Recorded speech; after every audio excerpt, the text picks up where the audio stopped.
Yang terhormat Bapak-bapak, Ibu-ibu, salam Pancasila. Pada hari Senin tanggal 10 Maret tahun 2025, saya akan mengomentari Jaksa Agung akan menuntut hukuman mati para tersangka di Pertamina. Kejaksaan Agung akan memeriksa 96 orang yang tahu perbuatan korupsi di Pertamina. Saya telah memeriksa semua 96 orang, telah menemukan minimal 2 alat bukti, lalu penyidik Kejaksaan Agung telah menetapkan 9 orang sebagai tersangka selaku Direktur Pertamina. Para Direktur Pertamina melakukan perbuatan korupsi dengan cara menekan produksi minyak mentah sehingga tidak bisa melayani masyarakat, lalu Direktur Pertamina mengimpor bensin Pertalite dari luar negeri, dioplos atau di branding menjadi minyak bensin Pertamax yang selisih harganya Rp3.000 per liter dengan bensin Pertalite. Selisih Rp3.000 per liter yang dikorupsi para Direktur Pertamina tersebut berakibat Pertamina rugi sebesar 193,7 triliun per tahun. Padahal perbuatan korupsi di Pertamina sudah mulai sejak tahun 2018 sampai tahun 2023 sudah berlangsung selama 5 tahun. Sehingga kerugian Pertamina hampir 1.000 triliun yang merupakan uang rakyat. Perbuatan korupsi di Pertamina sejak tahun 2018 sampai tahun 2013 berarti dalam masa pemerintahan Presiden Joko Widodo. Lalu mantan Direktur Pertamina Karen Agustina menyatakan Karen Agustina melakukan perbuatan korupsi atas pengetahuan mantan Presiden Joko Widodo. Dengan demikian besar kemungkinannya mantan Presiden Joko Widodo turut menikmati perbuatan korupsi Pertamina selama 5 tahun yang mencapai hampir 1.000 triliun. Mengingat besarnya kerugian Pertamina selama 5 tahun hampir mencapai 1.000 triliun yang dilakukan para Direktur Pertamina tersebut, Kejaksaan Agung sangat emosi dan marah.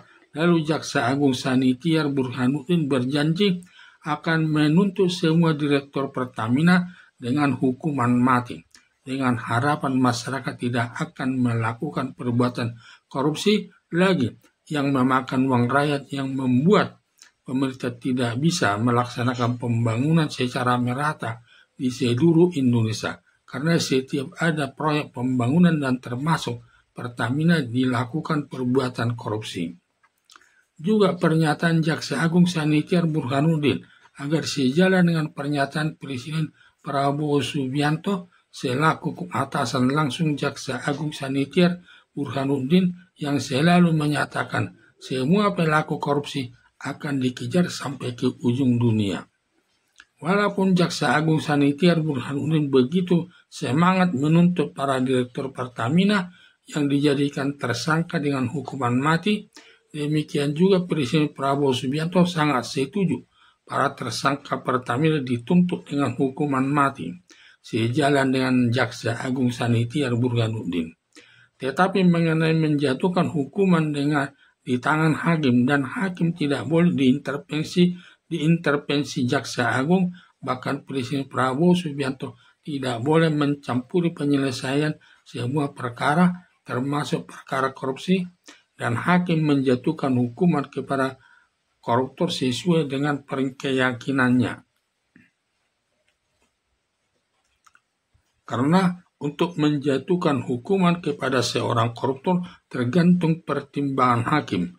Bila banyak pertimbangan hakim dengan alasan yang memberatkan, maka hakim dapat menjatuhkan hukuman mati atau hukuman seumur hidup.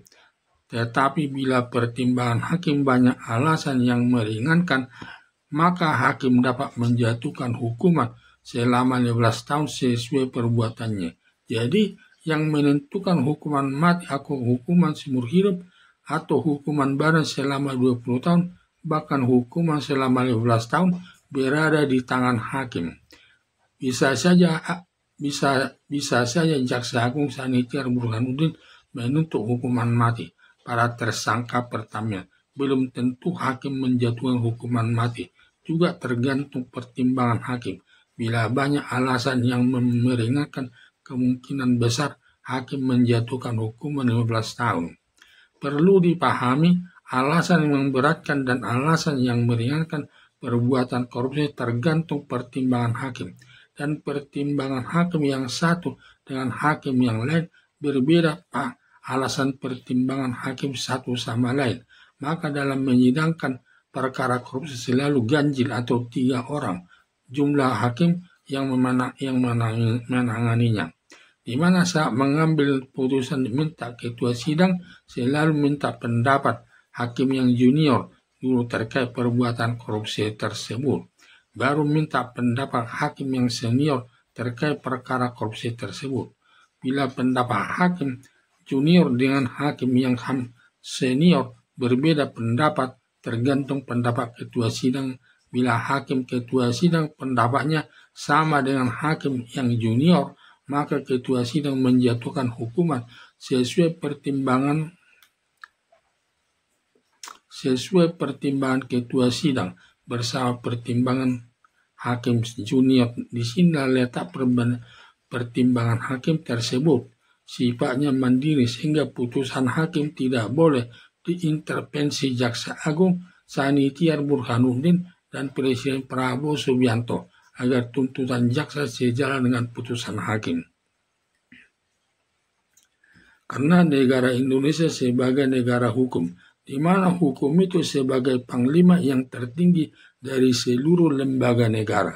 Bahkan hukum itu lebih tinggi dari presiden atau lembaga kepresidenan yang diwujudkan lewat putusan hakim di pengadilan.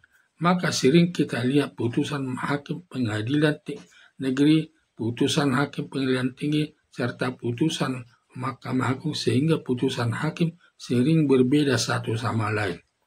Dapat kita lihat dalam perkara Muiz yang melakukan perbuatan korupsi atas tambang timah di daerah Sumatera yang merugikan keuangan negara sebesar 271 triliun. Setelah berjalan sidang ditemukan kerugian negara sebesar 300 triliun. Lalu hakim pengadilan negeri menjatuhkan hukuman selama 6 tahun 5 bulan atau 6,5 tahun. Lalu Presiden Prabowo Subianto menyatakan pantasnya hukuman Muiz selama 50 tahun. Lalu Presiden Prabowo Subianto menanyakan Jaksa Agung Sanitiar Burhanuddin sudah mengajukan banding. Lalu dijawab Jaksa Agung Sanitiar Burhanuddin sudah mengajukan banding ke Pengadilan Tinggi dan putusan Hakim Pengadilan Tinggi menjatuhkan hukuman kepada terdakwa Muiz selama 20 tahun. Ada dugaan bahwa Muiz mengajukan kasasi ke Mahkamah Agung dengan alasan putusan Hakim Pengadilan Tinggi terlalu berat, atau karena itu Hakim Mahkamah Agung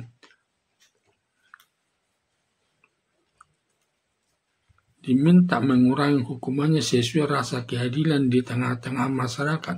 Dan sampai sekarang putusan Hakim Mahkamah Agung belum turun, karena putusan Hakim Mahkamah Agung dalam pertimbangannya bisa menjadi hukuman bebas atau tetap hukumannya selama 20 tahun, atau bisa hukumannya lebih berat yang dirubah menjadi hukuman mati atau hukuman seumur hidup, atau bisa hukuman lebih ringan. Untuk itu terdakwa Muiz sebagai orang yang beragama perbanyak berdoa kepada Tuhan Yang Maha Kuasa yang diyakininya agar putusan Hakim Mahkamah Agung sesuai yang dikehendakinya. Harapan saya, semoga Jaksa Agung Sanitiar Burhanuddin menuntut hukuman mati kepada 9 orang tersangka Pertamina yang merugikan Pertamina selama 5 tahun hampir 1.000 triliun sebagai uang rakyat. Semoga majelis hakim menjatuhkan hukuman mati yang sejalan dengan tuntutan Jaksa Agung Sanitiar Burhanuddin agar masyarakat tidak ada lagi yang berani melakukan perbuatan korupsi dalam segala bidang yang berdampak positif yang dapat membangun demi meningkatkan kesejahteraan masyarakat yang merata di tengah-tengah masyarakat sejalan dengan falsafah Pancasila sebagai dasar negara Indonesia. Sekian dan terima kasih.